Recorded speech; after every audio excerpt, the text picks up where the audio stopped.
Hi everyone, I'm Guadalupe Gomez. Wow, these lights they're powerful. I'm a consultant with the firm, but first I want to start off with a question. Have you ever heard of imposter syndrome? Feel free to raise your hand. I see a few. Wow, okay. A lot more than I expected. That's great. A little concerning though. I'm not sure if that means you feel like you're an imposter.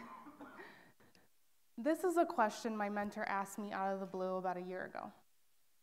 For those that don't know what imposter syndrome is, it's doubting your abilities in the workplace and feeling like a fraud. So it's a concept that developed back in the 1970s, considered a diagnosis that, to no surprise, was often given to women. But the fact that it's considered a diagnosis at all is problematic. And that's because it glosses over the effects of classism, systemic racism, and xenophobia, the fear of people from different countries. So going back to me grabbing lunch with my mentor, we're checking in at a Chicago restaurant, sitting down. They ask me this question out of the blue. I get nervous because at that time, my secret was that I always felt like an imposter in the workplace, ever since I've entered the industry 10 years ago. So I wasn't sure, I had no context why they were asking. Maybe they could tell and they were confronting me about it. So why did I always feel like an imposter for so long? Here's a cute reason why. If we could show a photo of myself from the 90s as a young girl, I'm so glad I did not bring those bangs back. Those stayed in the 90s, thankfully. But here I am. You could see a lot of rubble in the background. I was admiring my dad at his workplace, which is a construction site. My dad is a proud cement mason. I grew up in a blue-collar family. And because I obviously did not follow that same line of work, it left me without a lot of guidance on how to navigate this profession. Not really sure how to move ahead, not really sure how to navigate challenging meetings at times. So coming back to that Chicago restaurant, my mentor's across the table from me. I still have not answered that question that was posed to me. Have you ever heard of the term imposter syndrome? I do my best to not show how nervous I am and out of place I feel. I take a deep breath and I say, I may have heard of it before. I tried to play it off as best as I could. The response was something I did not expect. I was met with vulnerability. My mentor responded with that they too always felt like a fraud in this profession. This is a person who I look up to, is highly successful in their career.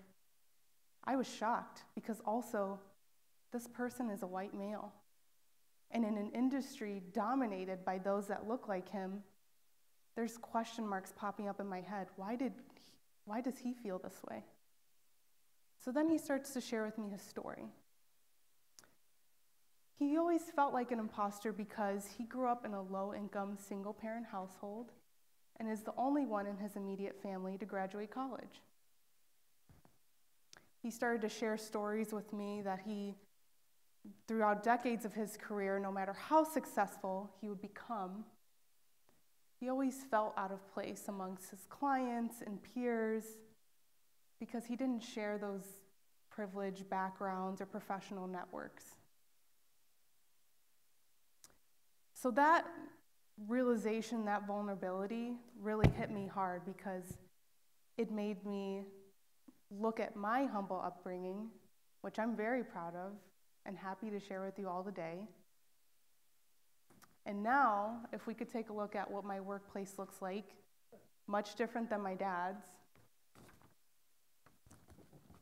This is one of my nonprofit clients. This is after a meeting, we're having dinner. My workplace looks a lot different than my dad's. And because of his sacrifices, I'm able to be in these rooms to make a difference for my clients. My dad helps construct the roads on America's interstate highways, oftentimes risking his life as cars are just zooming past him.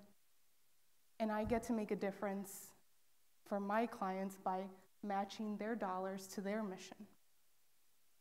And luckily, I don't have to make a physical sacrifice for that. So, how can we battle imposter syndrome? Is there even a solution? I believe so. But I'll steal a phrase from Tashonda earlier today. It requires a coalition of the willing. So that's really embracing not just diversity of skin color, but diversity of socioeconomic status, racial, ethnic, of course, and gender identities, but deeming that to be just as professional as the current model. So I'll leave you with 3 takeaways on how we, a coalition of the willing, can help foster a more inclusive working environment. So number 1, a sense of community, especially as we're working in a hybrid world right now, and will continue to. How do we foster that sense of community? Contrary to popular belief, there is not one person that's self-made. We are community-made. I know everyone in this room can agree with me that no one got to where they are today without the help or guidance of someone else in their community. Number 2, vulnerability. That day, having lunch with my mentor was pivotal for me. He chose to be vulnerable. He chose to share his story with me without knowing mine, and I got to see the similarities and challenges that we experienced. And it showed me it doesn't matter where you come from. And it also taught me we cannot assume someone's background without first learning their story. Because we all like to think we're all a lot more alike than we initially think. So thirdly, that brings me to connection. We're talking about that a lot today, how important social connection is. So how do we really embrace that? Connect with one another. Ask non-leading questions. People are always surprised to find out that I grew up playing water polo, swimming competitively my entire life. I was the #1 female rower in the Chicago Park District. I rowed in college. And even when my peers and clients themselves cannot relate to those sports, they start to tell me about their kids, and their eyes light up. Again, it gives us a moment to build trust, rapport, work better together as a team. So to recap, those 3 things: creating a sense of community, being vulnerable, connecting with one another. Why do I keep harping on those 3 points? We talk a lot about DEI.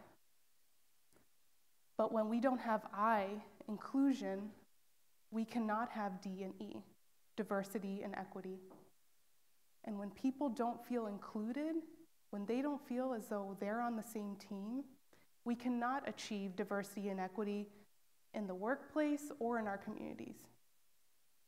So I know that all of us can work together. I trust that we can build better workplaces and communities that are stronger. And again, I know we could do this all together by building that sense of community, being vulnerable, and connecting with one another. Thank you.